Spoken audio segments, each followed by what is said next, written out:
My friend, it's Back to the Future all over again. The Heineken can versus bottle was one of the first episodes we ever filmed going back 3 years ago in the ancient history of beer brackets. And it is also our second most viewed episode ever. At this point, clocking in at almost 20,000, again, some odd, 100 million views. God knows how many it has at this point. I haven't checked in a couple of days. It could have skyrocketed. Who knows? I'm just going to assume it's hundreds of millions of views, but it's our second most viewed episode ever. And now we're doing part two. Part two. That's right. A slightly different variation. We could let's call it part 2.0. I think that's more. Yes. Here we go, everyone. It is time. It is time to pit Heineken NA 0.0 against itself in the most epic beer format battle we've ever had. Is Heineken no alcohol Heineken better in a can, or is it better in a bottle? We are gonna find out. Let's do this. Let's pour out these beers. Oh God, this is it's like a morbid curiosity that I have with this. Oh, there it is. There's that aroma.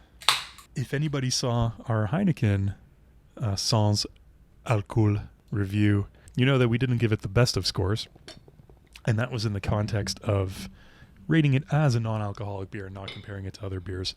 So I'm very curious. And we rated the bottled version, but I'm very curious to see how this can stands up here. Look at this carbonation, man. Like it's I don't know about you, right? But it's lively. Here we go. Let's see. All right. Right off the bat, the can version is a lot more carbonated, but it is to be expected. I think that's pretty consistent with what we've seen in most of our can versus bottle episodes up to now, right, buddy? Ooh. Aroma cheers. Aroma cheers to you, my friend. Which aroma do you prefer out of the two here? Which is chosen? Without giving it too much thought, the bottle version has that familiar, at this point I can say it, it's been 3 years, that familiar... Skunkiness? Skunkiness. Yes. I knew it, yeah. You know what? Like, the can version has more of that malty, clean presence, but that bottle, man, like, it's just inviting, has something... I'm going to go with bottle, man. I agree with you 100%. The bottle version, you get that familiar skunkiness on the aroma that makes you think you're drinking a Heineken, whereas on the can version, you're just left to be exposed to everything that is a non-alcoholic Heineken without the skunkiness masking it. I'm going to throw this out there.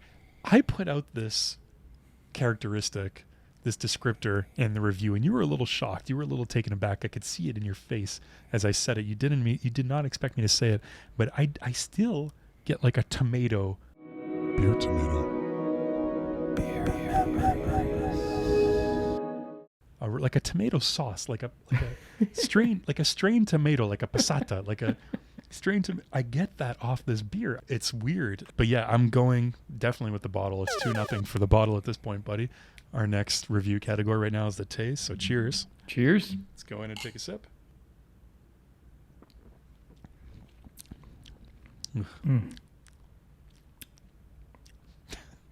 Now all I can taste is tomato. Oh, it's got to be the bottle, man. Like, I don't even have to think about it.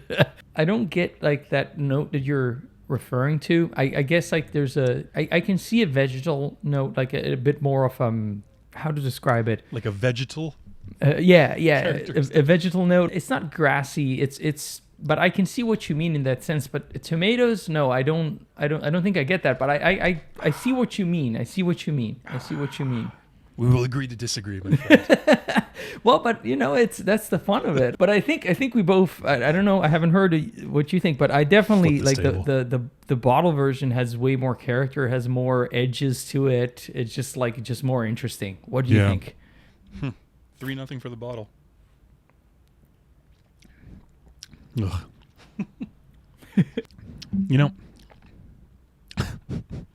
God. Oh, this beer. I'm having trouble really pinpointing a difference between the two, to be completely honest with you. The only difference I can really spot is the skunkiness coming off the bottle, and that's the only different characteristic, which there was a lot more of a pronounced difference between the can and the bottle with the actual Heineken. Yeah. This one is I'm finding them to be a little bit on the same plane, but again, I'm going to have to give the bottle the edge just for that extra little skunkiness that at least makes it familiar as a Heineken. So 4-0 for the bottle at this point, dude. Our next review category is Mouthfeel, beer bracket tradition. We got to do a little bit of a refresher here. Let's do it. Let's do it, my friend. All right. Can I see your can? Do you have the same can as I do? It's the long version. You have the you got the you got the bigger can. You're going wild tonight, man. You're gonna. It's not particularly. I don't think it's. I think it's just. How many milliliters? I'm just curious. It's 11.2 ounces. I don't have it in milliliter, but it's probably like 33. Oh, so it's 330 still. Okay, yeah, cool. Yeah. It's just like all right. It's just the long version. Taller and skinnier? I'm not getting drunk on. You're not getting wasted on. Wasted is a better term. Wasted on. So it's almost like a Perrier can. It's like that tall, thin. Yes. Can, just trying to fool people, make it seem classy. I see you, Heineken. I see you, copying the Perrier cans. Good move. Solid move. I was trying to pinpoint like that note that you were beer tomato discussing. Let's see if this descriptor, if we agree on this descriptor. Hit me. It's cooked basil. Okay. Not fresh basil broken down, Cooked but basil. like basil that has been that cooked for a bit, like so it has like a more broken down presence. So, I think you're tapping into my deep down Italian subconscious right now because maybe that's where I got like tomato sauce from. Yes. Maybe that's where the association, maybe I'm just, my mental association wires are getting crossed. I'm crossing the streams. You are. That's it. Like it's happening. I'm crossing the beer streams. Not a good idea. Never do that. unless it's necessary. Yeah. I think that's but just as a side note. But getting back to our mouthfeel category, I think I'm gonna give it to the can, my friend, because the can has a more lively presence, a little bit more clean. The bottle tends to have a little bit more of that oily stickiness. Isn't it funny how that works? I think it was the same thing for the I think it has something to do with the light exposure and the skunkiness.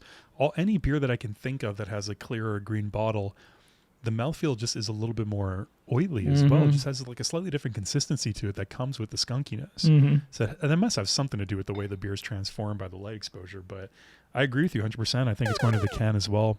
For me, it's just a little bit crisper. Carbonation's a little sharper. It's nice. Doesn't coat your mouth the same way as the bottle version does. 4-2 for the bottle, my friend. Now we get to the finish. So don't cross the streams. I'm thinking about it. It's interesting how like the can version is a little bit more clean, and I guess like here this is where we could probably flip again like the our impression. I think that the bottle version has a little bit more character. I understand that like if that there is more of that like note presence that like showcases strongly in both. So I can see if you're not a fan of it, it's probably not going to be a good choice, like either one.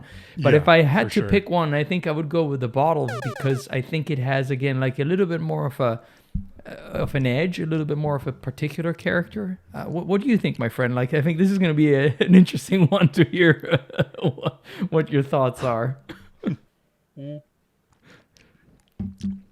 I think the bottle version has a little bit more character, but I think the can version has a little bit more of a recognizable real beer aftertaste for me.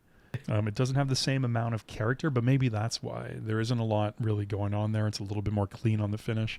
So I'm going to give it to the can, my friend. So it's 5-3 for the bottle at this point. So I don't know, coming into the overall beer experience here, which one do you think is a better experience from beginning to end? I think if I went somewhere... let's say I were to drive and I couldn't consume a regular beer and they had Heineken both in can and bottles, I think that I would go with the bottle. I think, and I'm going to add this, especially drinking it directly out of the bottle, I think there's something there specifically with the Heineken that would be my choice. What do you think, my friend? What are your impressions after this beer battle? Well, the bottle's won this battle already. But I agree with you, and I think out of the bottle is the way to go. And to seal that deal, I'm going to take this last sip out of the bottle.